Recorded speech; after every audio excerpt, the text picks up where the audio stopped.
Good evening, all, and welcome to Calbar's Corner for this episode of What Makes a Knight. I am Lord Calbarter Guyler, painting the Meridian Cross, painting the Argent Comet, painting the Argent Lamp, painting the Falcon's Faith, and Reaper. Coming to you live, as always, from the Barony of the Osprey on the southern coast of Meridies. Now, for this series, my co-host is an SCA legend. You may know him from SCA Coach's Corner or from the fighting fields of Artemisia and the known world. Duke Sean Kirkpatrick Tarragon. Good evening, Your Grace.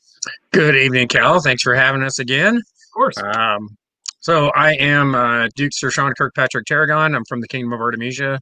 I've been a knight for 33 years now. I've witnessed the evolution of the order, certainly in my kingdom, and in Aidenvelt when we were part of Aidenvelt as well, and really enjoying this series on the things about becoming a knight that are not strictly related to fighting prowess, because there is a lot more to it than just the fighting. Something we talked about a couple weeks ago in the franchise episode. So tonight we are joined by His Grace Duke Quillam from the Kingdom of Eldamir. I had watched his interview with Sir Rifkin on the Murder of Dukes interview series, and I really liked what he had to say about this particular topic tonight. Quilliam, would you like to introduce yourself? Hi, everybody. Nice to be here. My name is Duke Tormont Quillam from Eldamir. My backstory is I started in youth combat in the SCA at the age of 12 to 13. Did that through to age 16. Was Duke twice before I was 21, or one crown twice before I was 21, was knighted early, and then have since one crown another 2 times after that. And I've gotten to explore a bunch of facets of the SCA, both in Eldamir and throughout the known world in that time. So I'm excited to be here, and I think it's a really important topic to discuss, so I think it's a good one to get to. Agreed. So the topic tonight is one of the things that I think is interesting. So it's especially for me, speaking here as the unbelt, the non-knight in the room, the concept of wanting it, right? So this is talked about across all the peerages, the idea of wanting to be a peer, wanting to be a knight, or wanting to be knightly. And we sort of discussed the difference of those two terms in a past episode. But yeah, the idea of wanting it is often seen as a faux pas or as a negative trait. When I think we've all kind of agreed here that it's not, or doesn't have to be, that it can be, it doesn't always have to be. So Sean, what's your initial opinions on that? Right. So, the fact is, anything worth doing, is something you should have to strive for. I am a big believer that our system is such that anybody can become a knight in our society. That doesn't mean that everybody will, because then there wouldn't be anything special about that. But anybody can, and that's kind of been the point of this whole series, is kind of talking about some of those things that we need to do to strive towards that. And not only can you, but I think to a certain degree, you have to want to do this. It takes a lot of work to be recognized as a knight in the society, and it should, and you have to want that. My take on this has always been, because one of the things we hear people say a lot is, well, that person, they want it too much. And to me, that the way I've always interpreted that is, like, it's one thing to want it, and it's okay for you to say, I want to be a knight, and that you're striving towards that. It's one thing to want it. It is something else entirely to be covetous of that. And one of the ways that I've just seen this manifest far too many times in my time as a knight is something that it's a common refrain. It is something we hear a lot, and it basically comes down to, why are they knighting that guy? I can kick his ass all day long. And it's this idea that, oh, well, I'm the best fighter in the kingdom, so I should be the next knight. And whatever excuse you're going to make for why that guy is getting knighted and why you're not getting knighted, that when that question comes up and when you're asking that question, that's when I see things as people as becoming kind of covetous of it, and saying that it's like, he shouldn't have it, I should have it, right? And that's when I think it becomes a danger. But you have to want it, and you want to go through it. And again, when I saw Quillam talking about this on Rifkin's show, I just really loved how he talked about how you got out of that. Because would you be kind enough to kind of share some experience of how that manifested for you, what it looked like, maybe how you got into it, but more importantly, how do we get out of it?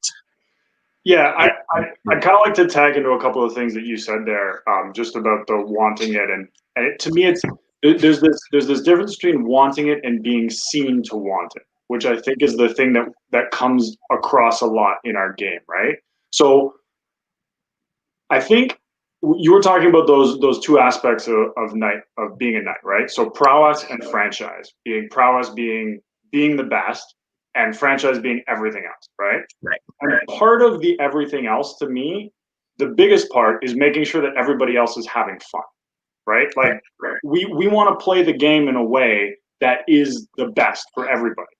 So I think when people get into that issue of that wanting it and how it is, the big piece to take away is that you need to make sure that the way that you are trying to become a knight is independent of anybody else, because it's about you. And when somebody else is getting knighted before you, it's about them, and that has nothing to do with you. And that to me was the learning moment that I struggled with the hardest, right? Because when you're in a place where you are dominating the tournaments, showing up and basically being the guy, and then you see them put somebody else on vigil, I do think it hurts, right? Like I guess I should back this up a little bit. I don't know if I'm kind of losing the thread here, so let me try this. Hey, we're here to talk about nightly stuff, man. So let's go. So I think that a big part of being good is having ego, and the way that we describe ego is an important piece, because ego should be an internal thing as opposed to an external thing. The reality in getting better at fighting is you have to walk off the field after losing and getting your butt kicked. You have to want to be better. If you don't want to be better after that moment, you're not going to end up advancing in prowess, because the whole goal of this is to be the best. And if you don't leave with a bit of that, man, I really wish I was better, then you're not going to get better, right? Right. So ego has to exist in order to excel at fighting. But ego has to be internal to prevent you from impacting other people's enjoyment of the game. So if I'm fighting a guy and he beats me up, and I'm upset with how I fought, I hurt my knee last night doing something stupid, and I couldn't move right, and he beat me up.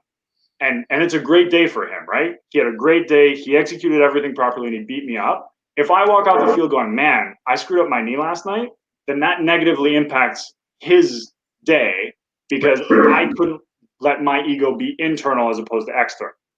If I walk off the field and my takeaway from that is to say, I really need to be more careful with how I'm doing things on my own, because I don't want to show up at practice next week and have my knee screwed up and have it negatively impact how I'm fighting. That's internal ego as opposed to external ego.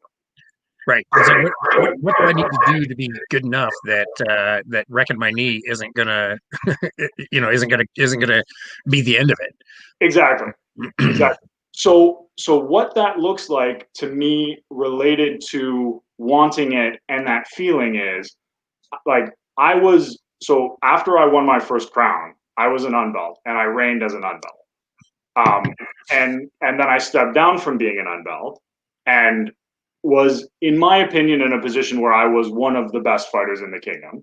And pretty good evidence to suggest so. Things had stepped up in terms of, like, my garb was great. I was doing all the things that I thought was happening. And then they put somebody else on visual. And it was hard for me to sit there and go, like, what am I missing here? What else do I need to do? Right. And it's only been through stepping down and moving forward in my career that I can now look back at that and see the macro of everything else that was going on, which is completely independent of me and what I was doing. Right. But it takes that moving past it to be able to look back, right? And I think the big takeaway from the wanting it conversation is people need to step back from their current set of circumstances and look at the big picture, both for them and for everybody around them, so that you're not impacting other people with your desire. So if I can kind of summarize that a little bit, it kind of sounds like you're saying that it turned out that there were a lot of other factors that were going on that had nothing to do with whether or not you were worthy, or whether or not this other person was more worthy. But there's all these other there's a lot of factors that go into into when somebody gets knighted. And one of the things I always tell my squires is, if you're doing the work, if I will tell you,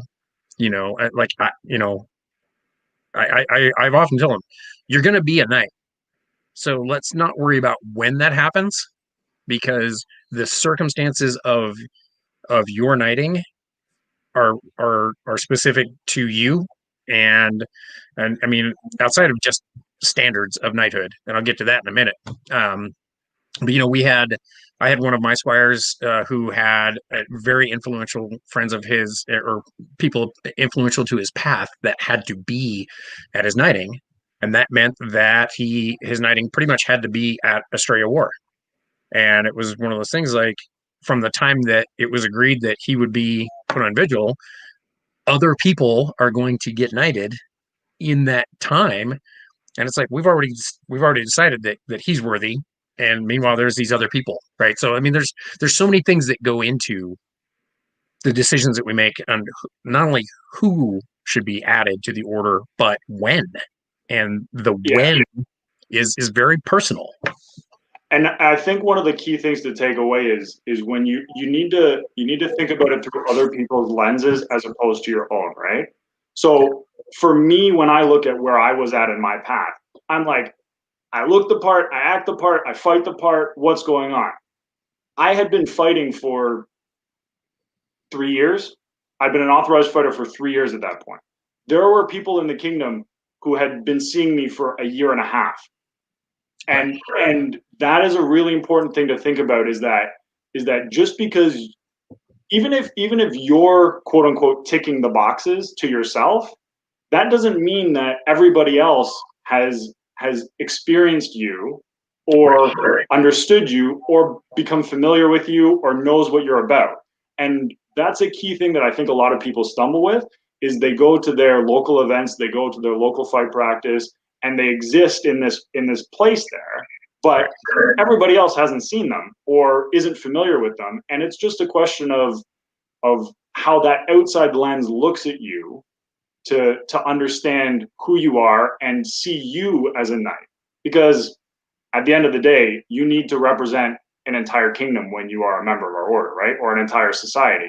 And that's the tricky thing, is guys get in their head about being within these four walls of whatever that is, without understanding where their place is in the whole kingdom. Yeah. And I would say too, part of that timing thing, your duration of your path might be yours, but it will be reflected on by other people who had other durations of their path. So that can go both ways. You could have someone who it took 20 years to get knighted, and they're like, I'm not voting for anyone who's been in the SCA less than 5 years, because that's what, in my mind, a knight should be fighting for 10 years before I'm willing to elevate them, right? So that idea of thinking of timelines and thinking of the lens that other people look at, it makes it that I think the big part of this conversation is to say, we shouldn't be thinking about what it takes to be a knight. We should be thinking about what it takes to be the best that we can be in the society. And that's where those two pillars come in, right? I want to be the best fighter in the society. That's my goal. Where I fall on that goal, we need to figure out, whether that's being the best in my kingdom, whether that's fighting in heroic champions at Penzic, whatever that looks like for you. Set the goal of being the best at prowess, and set your goal of being the best in franchise. And if you can be confident with yourself that you're achieving those two goals, then it doesn't matter whether you've been recognized with the accolade or not, because you're doing everything that's within your power. Yeah, and I think that's been one of the kind of the breakpoints that I've always seen is every time I've seen somebody go through this, when they're doing the, especially, I can kick that guy's ass, like, invariably, they come to that point where they're like, well, you know what? Okay, screw it. I'm just going to fight as good as I can. And I'm going to try to be the best knight, doing exactly what you're just talking about. Like, I'm going to fight as good as I can, and I'm going to try to be as knightly as I can. And if they want to knight me, they can. And if they don't, then who cares, right? And it's just always been uh, kind of humorous to watch people go through that moment, and when it happens, they're like, screw those guys. I'm just going to do my thing. I'm just going to be the best knight I can be. And they're like, and then the order is like, okay, here's your stuff. Yeah. And because that's what you have to get through that. And it's exactly what you said. I'm going to be the best fighter I can be. I'm going to be the best knight I can be. And if that's not good enough for them, then it has to be good enough for me. Right. Exactly. Right. Well, sorry. Isn't that the phase that Sir Helga calls her angry unbelt phase? Oh yeah, it's that angry. That screw you guys. I'm just going to fight and be happy. Yep. Do you right? And that is always the turning point. Screw you guys. I'm going to be fight and be happy, and I'm going to try to do the best I can. That's when that's when they, and it's and it's not like there's some magic formula for us sitting around. It's like, okay, any day now he's going to tell us all to screw off, and then he'll be good. But it's there is such a shift in the buy-in of the society and the the ownership of the society as a whole. When people finally reach that point and they get that they get that the whole thing, especially knighthood, because we are such the visible part of the society, when they finally get that there is something more than themselves, there is a worthiness there that is reflected. So this dovetails back to my earlier conversation about that looking through the lens from outside, because I think the reason, like, really, we all know that happens, that anger, like, it doesn't have to be angry. It doesn't have to be a screw you. It can just be it's okay. It isn't about that. It's about me. That moment is the moment that you go from not having it be about yourself as opposed to being about everybody else. Because now you're like, it's not about me being knighted anymore. It happens, it doesn't happen. What's important to me is being the best that I can be and making the game the most fun for everybody else. And once you're doing those two things, now it's no longer about you anymore. Because you're not thinking, I'm going to get knighted. I want to get knighted. You're thinking, I want to be the best and I want to make the game fun for everybody else. Yep. The most fun for the most people. Yeah. So an interesting thought a second ago too. You're talking about the idea of seeing other people get knighted and it hurts. And you're right. Like, we're all like, when you feel like you should be a thing and other people are getting it before you, for even if they deserve it, even if, like, let's you sort of have to look at it in a vacuum. I just remember there's not a finite number of white belts out there. Well, there's a shortage on white cows, Right, that's true. But, like, we can keep making them, folks. There's not. We're not going to run out of knighthood. It's like there's not like there's we can only make one a year now. Because there are awards that are limited, right? We have some awards that are limited once per reign, or even being king, you're limited to once or twice or 3 times a year. We can make 100 knights, or we can make 2 knights. It's all about the person individually. It's not a pie. Right. Yeah. So there's 2 things I would comment for out of what you just said there. And one of the things I think is really important. So you said this other guy might have gotten knighted, and whether or not he deserves to be knighted. And I think that's a really interesting comment that I don't think we talk about enough, is other people's opinion of when someone deserves to be knighted. Right. And the tricky thing with that is being knighted is the responsibility of the crown to knight the people who they see fit to knight, and it is done in consultation with the Order of the Chivalry. Those are the 2 criteria that end up resulting in someone being knighted. And at the end of the day, my opinion about whether or not someone deserves to be knighted does not matter unless I am the sitting crown. And it matters a little bit if I'm part of my order and I'm giving my commentary on something. So that's the other reason you have to decouple it, because there could be a whole set of circumstances which have resulted in another person being knighted that you will never know and you may completely disagree with. Mm-hmm. But that doesn't actually matter. And I think that's part of that decoupling that we talk about, because you have to focus on yourself, because you can't control that. Like, they might knight someone, you're like, I'm light years better than that person. They've been fighting 25 years, and every time I fight them, I can one-shot them. Okay. That doesn't necessarily mean that they don't have the franchise in spades. They've been training tons of people at their local practice. They're a good fighter who you happen to have. There's the one shot that you have on them that nobody else can hit on them, and it just turns out that you have something that they can't block, right? So it's tricky to say deserve, because deserve is such a wide variety from one end of the spectrum to the other, and you got to decouple it from yourself. Oh no, actually, I use that word on purpose, as in whether I thought they deserved it or not, because it that doesn't matter, right? But again, whether they deserved it or not, or whether they should have had it or not, or whatever. Again, the point is, there's peerages aren't pie. We can make more. So to go to further on your point, I was just considering from an A&S perspective too, right? So the idea of when we look at knighthood, it's always a contest. We're always thinking of tournaments because there's a clear winner. And there's an obvious thing, right? So I'm clearly better than that guy because I can beat him consistently. We look at it from an A&S perspective, right? You're never competing. You're not supposed to be competing against the others. You're competing against yourself. Am I improving, right? Is my score going up? Am I consistently getting better? Is my documentation improving? So you're competing against yourself over time. I think if we look at knighthood the same way, is am I better today than I was yesterday? In all the things, whether it's the fighting or the franchise, right? Am I improving? Am I moving up in that thing as part of that wanting path, right? So I want to be this thing. Am I getting closer to what I feel is that goal? And that doesn't end when you get knighted. Right. And that's the tricky thing that a lot of guys have got to think about too, right? So that wanting to be better, you have all the franchise, you're a great fighter, you're bad at training. I think this whole pandemic has really taught a lot of people to look at how they train people. And because people are sharing their tools and sharing their pass on training people, now all of a sudden I think you have a lot of knights who are sitting there going, man, I thought I was a good teacher, but look at all this other stuff that I didn't even ever consider, that now I can start bringing back into my repertoire, right? So I think it's tricky to think that way too, right? Because the whole point of this is to continue getting better, and wanting it is the wanting to get better, not the accolade in and of itself.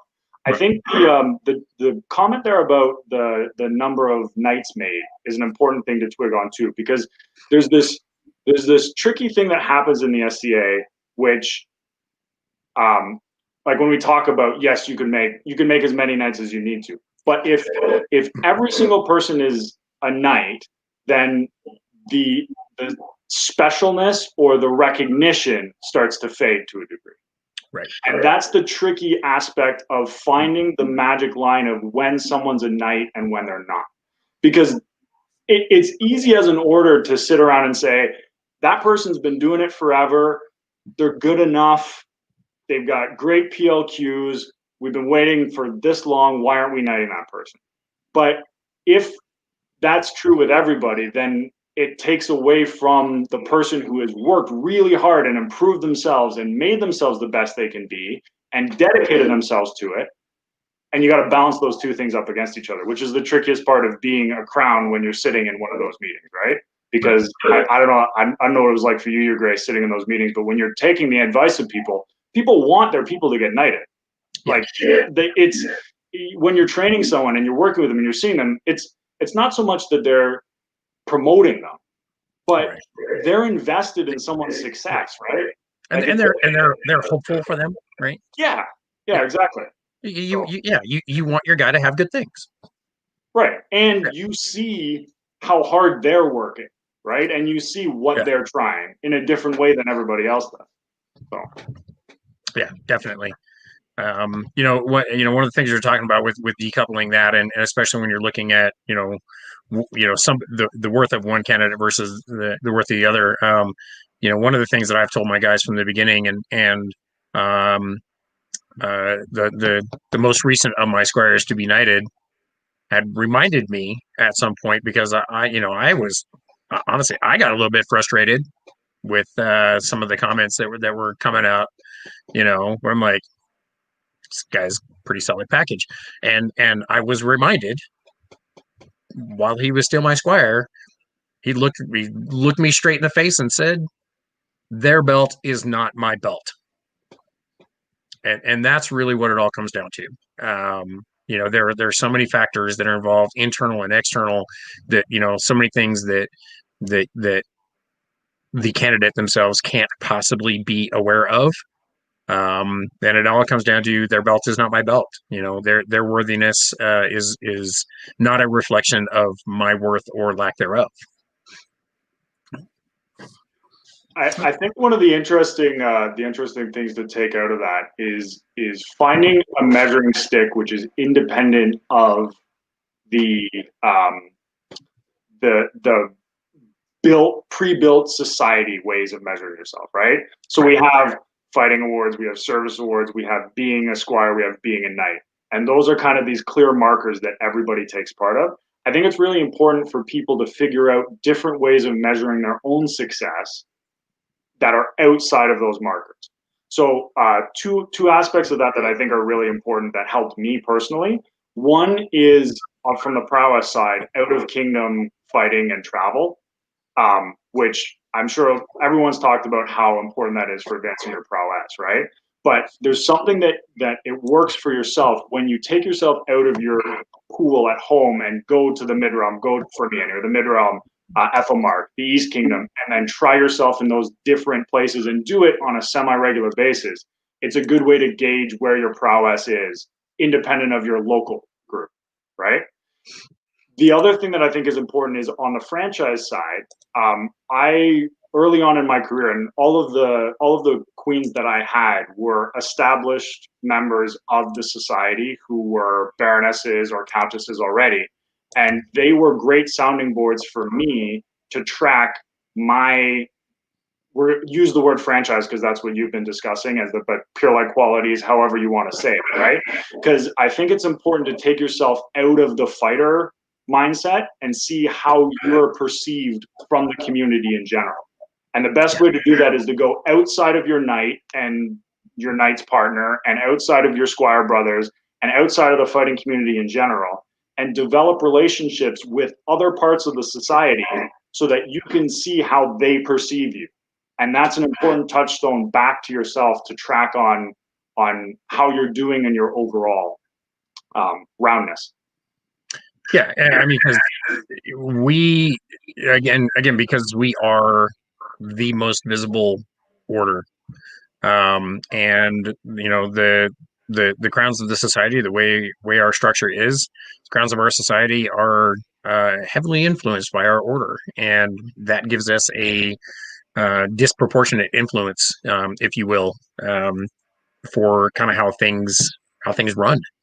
I think I mentioned in a previous episode that when it comes to making knights, I think the Order of Chivalry is one of the most scrutinized, and I think that is rightfully so. I think we should be more scrutinized. I think we should be giving greater consideration into the impact that a new knight has on the general feel of the kingdom. Because one of those things about Crown, where you have the heavy weapons fighters fighting to compete to be king and or queen. You go to an event, if there's 200 people at the event, there's only 20 people fighting in the list. I mean, 90% of the people that are there are influenced or are impacted by what happens at that tournament. And I think we have a greater responsibility to make sure that we take into consideration how this person is going to be received by the populace at large. And like you said earlier, the ultimate decision comes down to the crown. The crown can knight whoever they want, and they take counsel on that primarily from the Order of Chivalry. But I think we as an order, I think that doesn't get talked about enough, that we need to consider, how, because when you're making a knight, I mean, one of my former squires is Duke Timur. He does a Mongol persona, and the Mongol term for knight is Bahadur. And Bahadur means hero of the people, if you take that and you extrapolate that to a European model, we're making somebody the hero of the people. Mhm. And what kind of hero are they going to be, and how are they going to serve the populace at large? That's a really interesting point. Actually, I like that because you're right. So from a crown perspective, those events, the tournaments are often the biggest thing, but also look at our public face. Look at our demos. What do people see at the demos? People see the knights. People see the fighters, right? So that's important. I want to get us back a little bit on the topic of, because we strayed from the idea of wanting a little bit. We did what? I know, right? So we had a comment earlier about the idea of belt chasing or chasing a belt, and I want to get back to that because I want to ask the question as one of the people that's chasing that belt. How can we do that in a healthy manner? So what is the way that I can express my want verbally? Because I mean, obviously the easy answer is just do it, right? Do the nightly stuff. We've discussed that. How can I express my want to be more nightly? How do I ask those questions effectively without being that guy? Yeah, that's a really important question. I'm glad you brought that back up. So for me, what I want to see is I want to see people asking how to be better and not how I want to be a knight. So what that means to me from a prowess standpoint is when the tournament is done and everybody's on the side of the field, I want you to be the guy who comes up to me and says, hey, I really liked your fight earlier. Let's go do another 8 rounds. We'll do some pickups on the side. And then at the end of it, you're asking, how do I get better? What did you see? What do I need to change in order to advance my fighting? Right? The comment is getting better as opposed to I want to be a knight. The two should realistically go hand in hand, because if you are getting better at everything, at some point you are going to get knighted. But the goal isn't being knighted. The goal is being better at fighting and participating in the society as a whole. Yeah, I mean, the idea that, and we kind of covered this in the franchise episode too a little bit, but for me, it's always been this idea that knighthood is not about what you get; it's about what you become. Right. You get belt, chain, and spurs when you get knighted, but what have you become? And when I was but a wee young lad as a squire, I never, like, all the things that Brian told me to do. We covered this in the franchise episode. I was doing things. I was doing nightly things. Let us do nightly things. And we, I did things because Brian said these are nightly things to do. He never said you have to do these things to get knighted. It's like, these are nightly things to do. And so that just never, like, so I never went through this. Partially because I got knighted fairly quickly, but Quillam, you did too. I mean, you were, from when you started fighting, you were less than 4 years to when you actually got knighted, right? Yep. But again, I was doing pel work before I was able to fight, just as you were doing youth combat as well. So we kind of got started early there, but from when we actually started fighting, we both got knighted, pretty quick. And so I didn't go through it because I was just, okay, Brian says these are nightly things to do. I'll go do these things because he said to do them. There was never a hoop to jump through. There was never you have to do this so you can get knighted. And I think that's kind of what Quillam is talking about. Is like when we look at this, and that was going to be one of my questions, is like, how do we, because I know I've had some mechanisms in place for all of my squires from the beginning. I have some things that I tell them straight up right off the bat that that have been able to prevent this, because none of my squires have been through this. They haven't gone through this. And again, I had one of them look me, it's like, I don't know what you're worried about. Their belt's not my belt. I'll get it when I get it. So how do we prevent it? How do we keep this from happening in the first place? I think that, so your comment there, this kind of all goes back together to, and one of the things that Brano said to me when I was going through this personally was that the crown doesn't make a knight, the crown recognizes a knight. Right. You make yourself a knight, and when the crown decides to knight you, they will recognize you for it. The add-on to that is, if you are a person, so that hero of the people line, when someone gets knighted, it should be about everybody.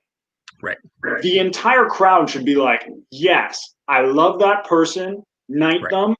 I'm invested in that person because they were doing dishes with me at after feast 3 weeks ago, and they helped me clean up the whole kitchen, and we had a great time, and we hung out. And like, it shouldn't be about you've strived, you've been successful, here's your belt. Your thing.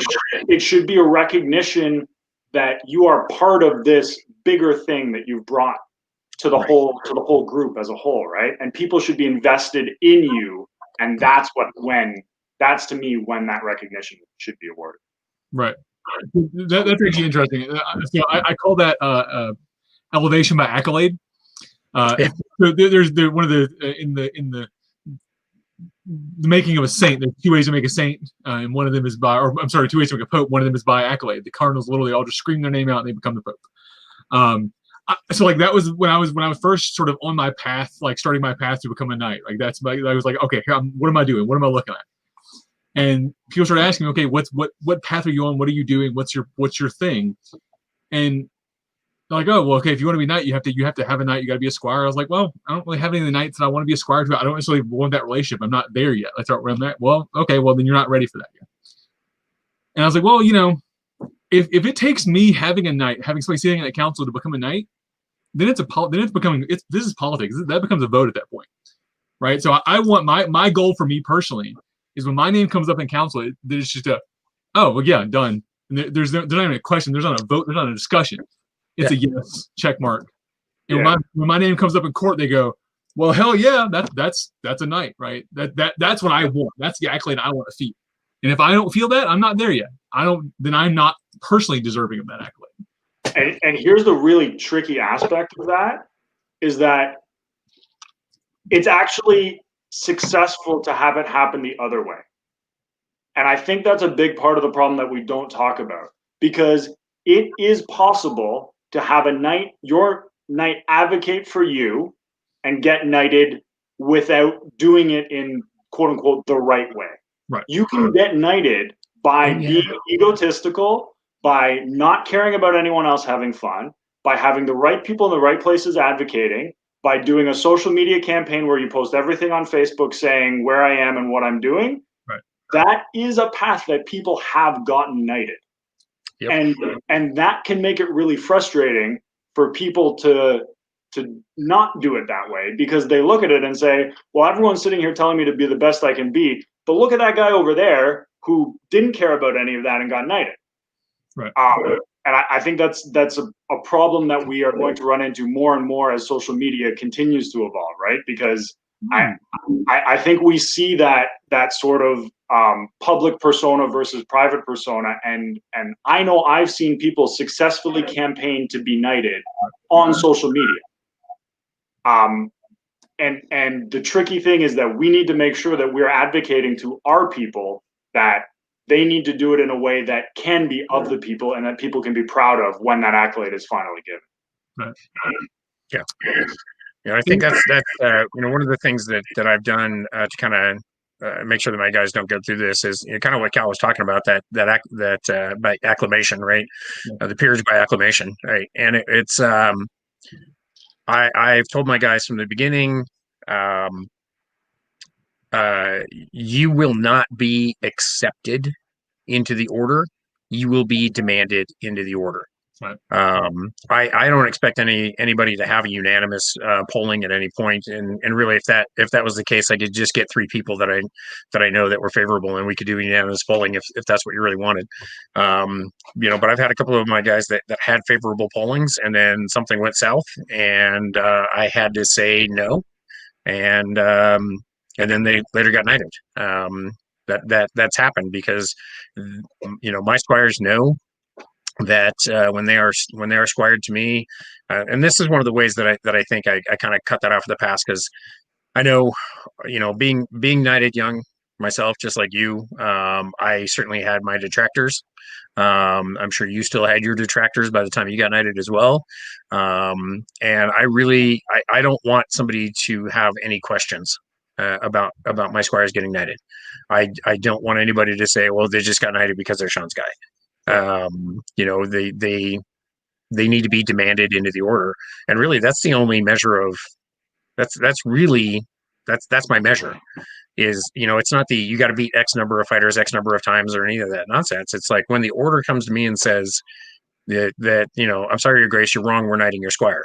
Because all of my squires who have been knighted, and I've had 7 of my former squires who've been knighted, all of them have been shot down in circle when they first got brought up, and they were shot down by me because they didn't meet that standard.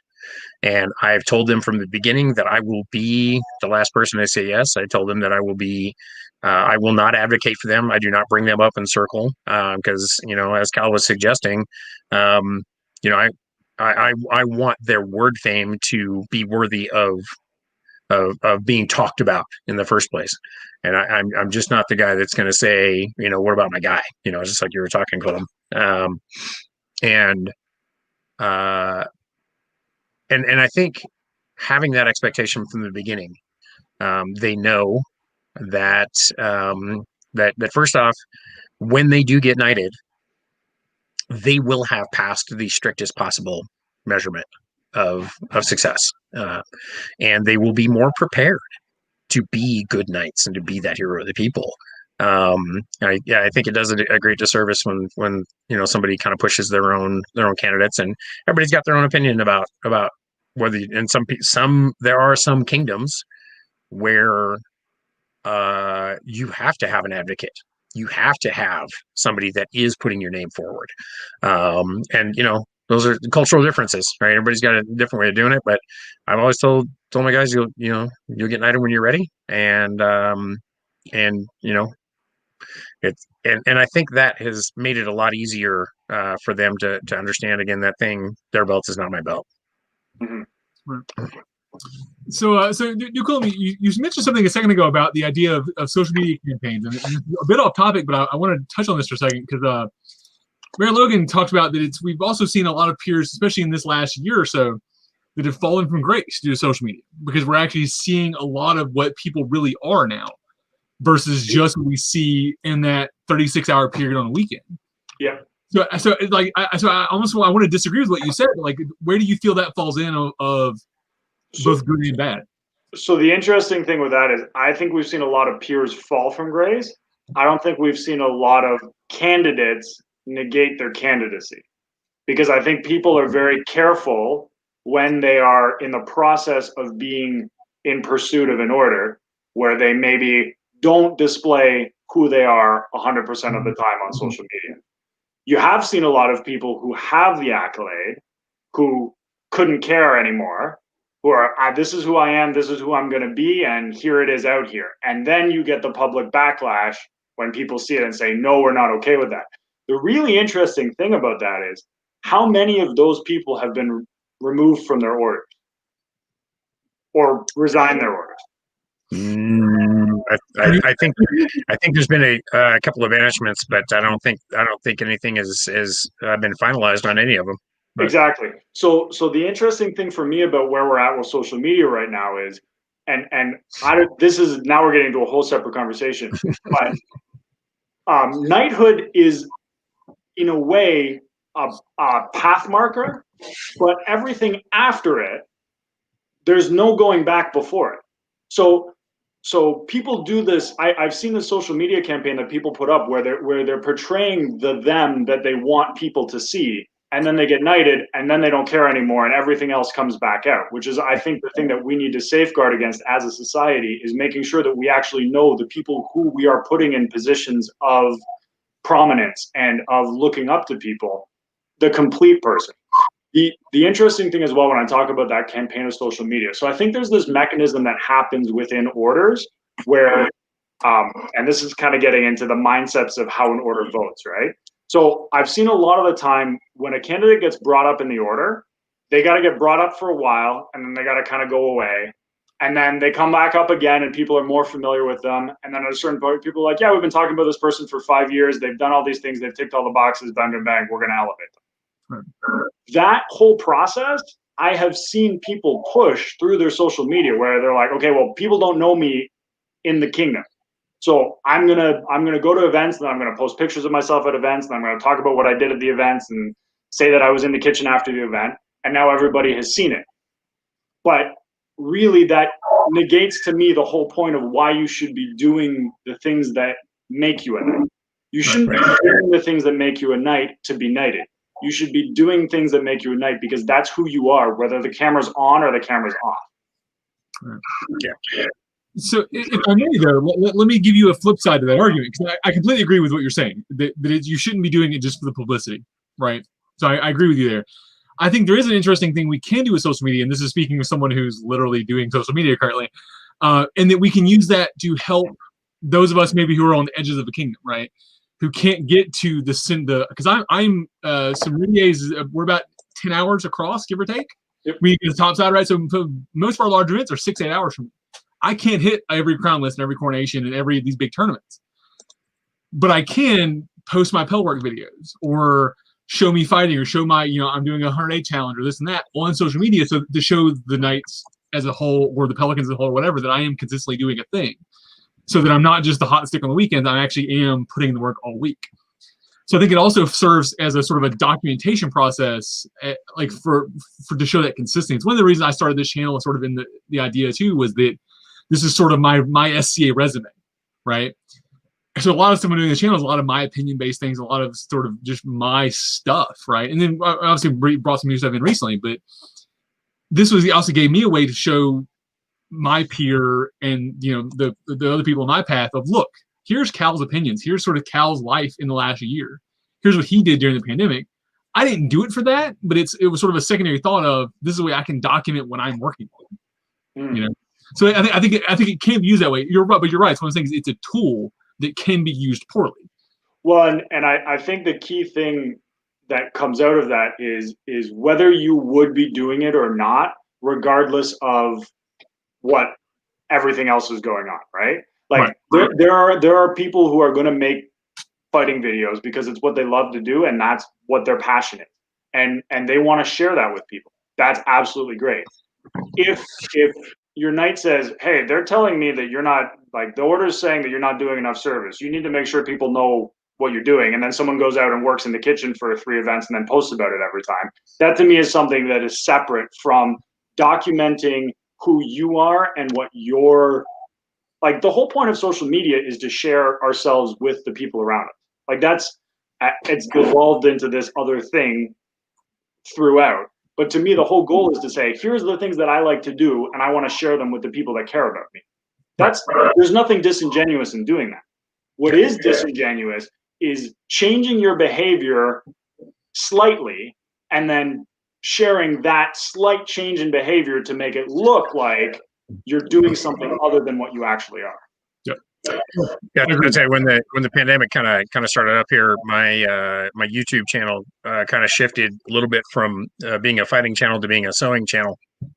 I've been doing costuming for a while, and I love what I do. And I'll say it straight up: I want to be a Laurel.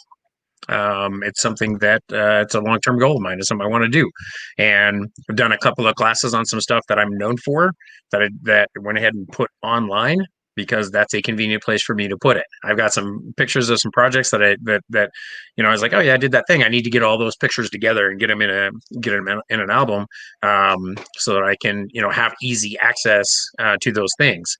But knowing how this whole process works, yeah, I want to be a Laurel, and it's something I'm working at. But I'm putting this stuff up there because it's easy for people to get to see the stuff that I'm doing and have been doing, and I finally documented and finally got a video on it so that people can contact me and ask me questions about that sort of stuff. And when somebody's says, oh well, I want to work on this boxing tunic thing you got, I'm like, well, here's a photo album of several different versions that I've done, and take a look and we can talk about that stuff. So yeah, like you're saying, I'm putting that stuff out there because it's convenient. Right. It's readily accessible to me, but I know how this works. I'm not going to campaign for my Laurel because I know what I need to do to make that happen. And I know that I haven't done what I expect needs to be done to make that happen. Right. I think an important thing to remember too is that part of being successful in our society is sharing what successes you've had to make other people successful, right? Yeah.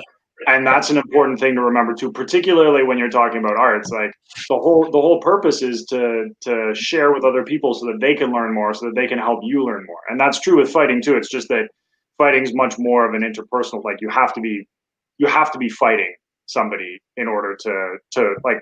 We have videos, we have all these other tools, but at the end of the day, there's nothing that beats two guys or two people in a helmet hitting each other with sticks. Yeah, the art stuff is fairly solitary in that regard, where we are required to have another person to compete against. Right. Well, Andrew, you need somebody else to help you get better, really, because part of getting better at the arts is having critique from somebody who is also knowledgeable to say, well, did you think about this? Here's this research that I'd found. What were you thinking when you did this, right? Like that's part of the getting better process for the arts, for sure. You know, Kal, I got to say there's a comment that just came up that I was just thinking of.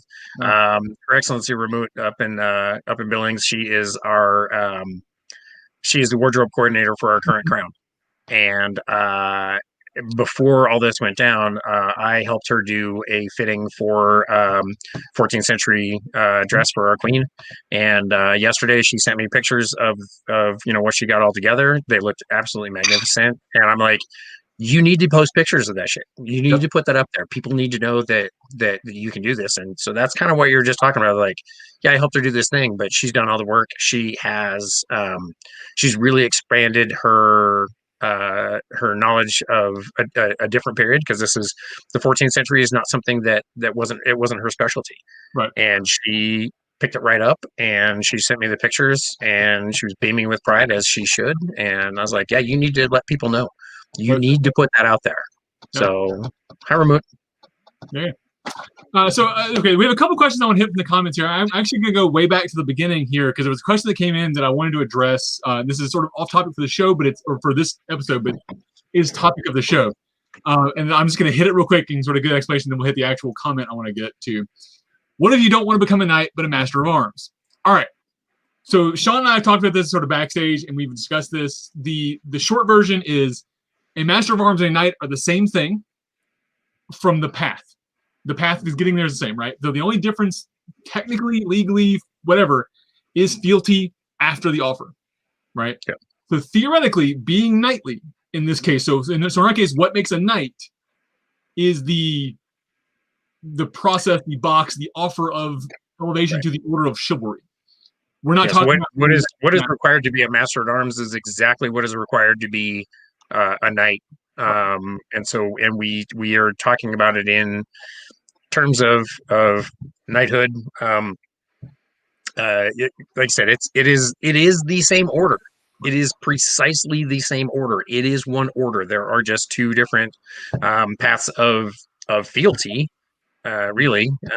But people, there are more of us than there are of them, if you will. I mean, I think there's 150 masters that have been made in the lifetime of the society, or thereabouts. But the requirements and the stuff that we're talking about as being knightly and being part of the order of chivalry are exactly the same, and that's why we really haven't made a distinction. But we may possibly be doing an extra episode that talks about some of that.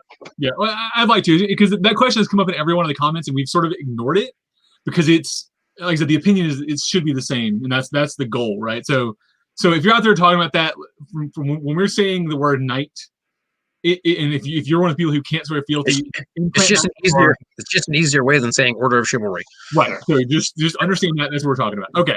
Now the actual question I want to bring up that's part of this wanting it is this: do you think that you still need to want it even after you are knighted, or does it become you need to want it for future knights? So I don't understand that last part of the question. Do you think? So I think the idea is: do you need to want it for you, or are you wanting it for the future, for the next night? Like what? So when you're talking about the idea of wanting it, so right now when I want to be a knight, that is for me, right? And then as we discussed, sort of for the community, right? Because I should be better in the community to become a knight. That's part of becoming a knight. Part of being a knight is better in the community. Right. Once you're a knight, you're no longer doing it for you to become a knight. You're doing it for the next people to become a knight. But you're still needing to want it, I think, is the idea.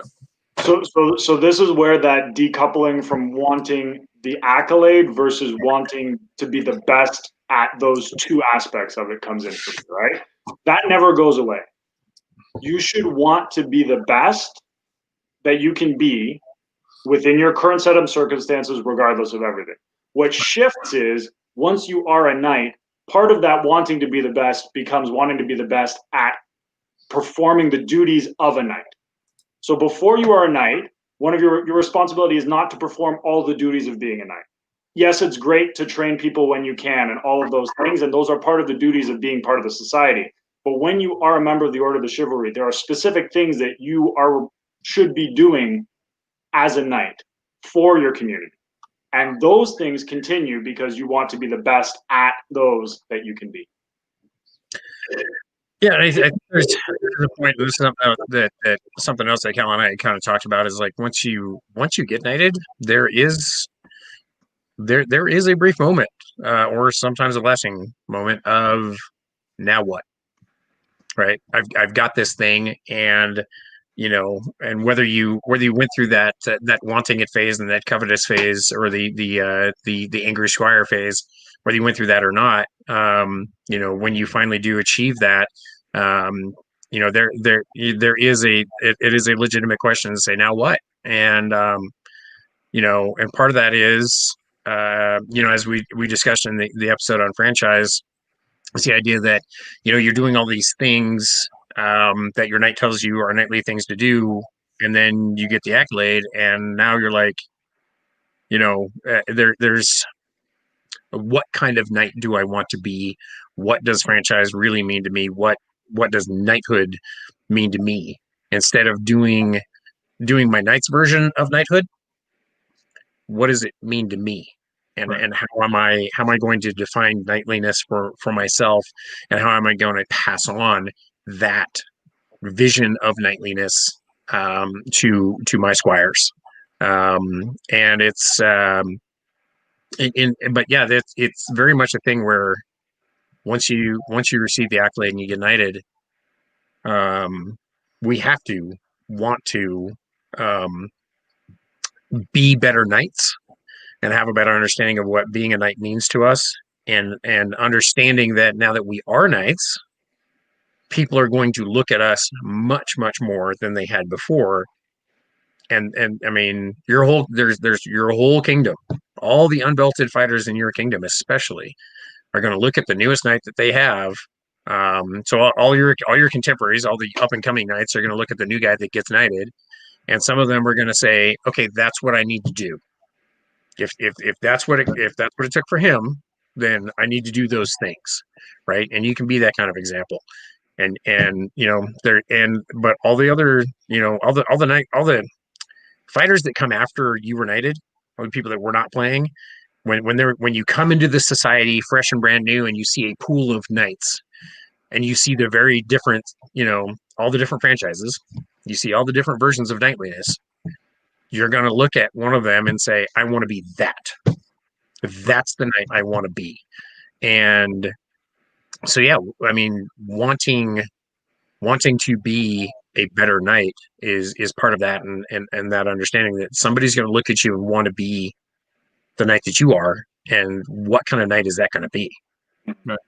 No, that's I think a perfect answer, and I hope that answered the question for the it was pitched there. All right, I think we have time for one more question. I want to bring this back up.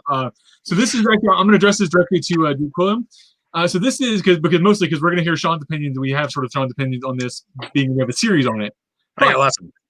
Do you have a personal list of qualities that you want to see in your squires before they're knighted? So what is your personal limit for your squires, or what's your line?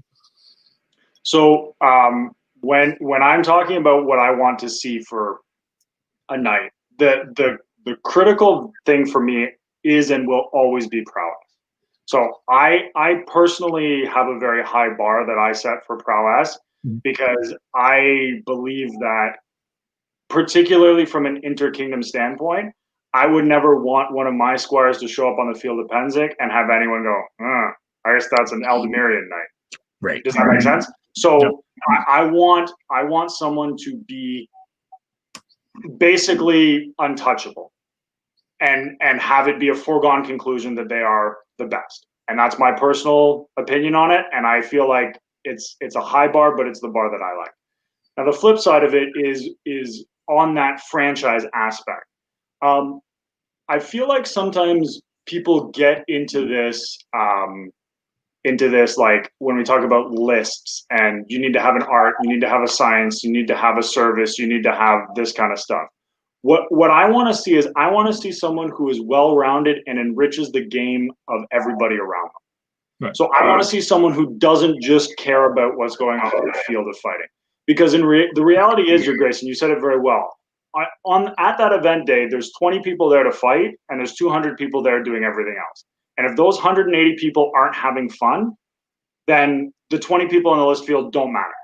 Right. And this is something that really mattered to me when I was sitting on the throne as well, is you need to make sure that you're enriching the game of everybody around you so that we have a healthy game that everybody can play.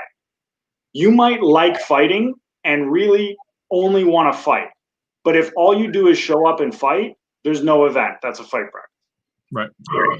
So what that looks like from a well-rounded standpoint is you need to participate in the event in various ways. You need to support your local group, whether that's being an officer, whether that's running the list, whether that's cooking in the kitchen, doing setup and teardown, being part of the community that organizes and puts on the event is very important to me.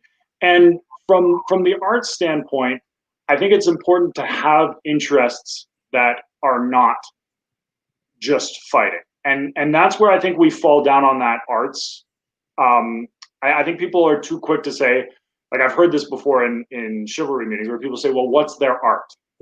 I don't want to know what one person's art is. I want to know how they're demonstrating interests which are not solely focused on fighting.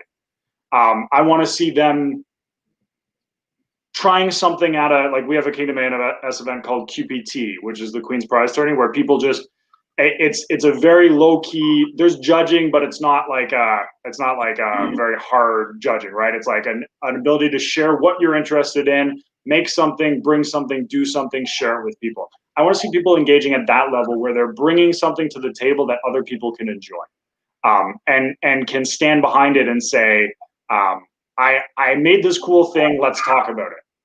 So that to me is kind of that enrichment of the game, and that comes through two levels for me, both through arts and service. All right, cool. So, we have one comment I want to hit from the comments, and then we're going to do our little wrap up here. So Graf Ulrich says, and this is I think is a really great way to say this. Once you achieve, in this case, knighthood, you have to strive to be worthy of it every day. You will fail, and that's okay. Let them see it, then get up and don't fail tomorrow. People should see your growth. I think that is a great quote from day one to day 100 of being a knight, and even before day one of being a knight. That right there is a good quote to live by. Sorry, just before we wrap up, there's one other thing I want to say on that, and I think this is an important thing, especially given the world that we're living in today, is I think we need to also acknowledge that there are moments in everyone's path where they are going to upset people, and that's okay. So the tricky thing is, if you go through your entire SCA career never wanting to upset anybody, you are not going to be truthful to yourself. Try being king like that. So I did my first reign, and my second reign had a lot of eye-opening experiences because of how I did that in my first reign. Yeah, you can't make everybody happy, and when you do try to make everybody happy, you just piss everybody off. And there's a lot of, like, I dealt with a lot of both personal and society fallout through my second reign, because I managed to do that for my entire first reign and thought it would be a cakewalk for my second reign. And then in my second reign, the fan. Yeah. Who's this guy? This isn't the Quillam this isn't the Quillam we had before. And when you have two people on opposite ends of the spectrum who both believe very, very strongly in what they want, if you don't know how to find your truth and stick to your truth, you're going to end up not being confident in who you are and not being able to stand behind yourself. So the overarching thing through this whole conversation about path is you need to make sure that you can live with your decisions at the end of the day, and that they represent who you are. And that might get United faster, that might get United slower, but at the end of the day, so long as you are holding true to yourself, then you can stand behind the SCA career that you've put together. Well, that. I think that's a good way to wrap up. Yep. All right. So a couple things for me business-wise. So coming up on the channel this week, this Wednesday, we were supposed to have a chess match between two amazing knights, and one of them has had to bow out due to a scheduling conflict. So it'll be me filming through how to play chess with Sir Joffrey. So that'll be on What You Playing Wednesdays coming up this Wednesday. But we are going to schedule that with Joffrey for another episode, right? Well, so he will still be joining us for the Courtly Graces episode of this show. Okay, yeah. Yep, and if we want to play chess that day too, we can. We'll figure that out with it. Right. Yeah, there was some scheduling conflict. Yeah. Communications with people, it didn't happen. So anyways, also coming up after that, so next Sunday I'll be joined by the fabulous host of Ask the Knights Live, Baron Logan. Oh, nice. We're going to talk about web shows, and so we're going to get into some of that, how social media has affected the society, and sort of where web shows are now, and what the future, I think, of these shows are going to be. And then, of course, the following Sunday for our next show of this, for What Makes a Knight, we'll be talking about the 3 legs of peerage.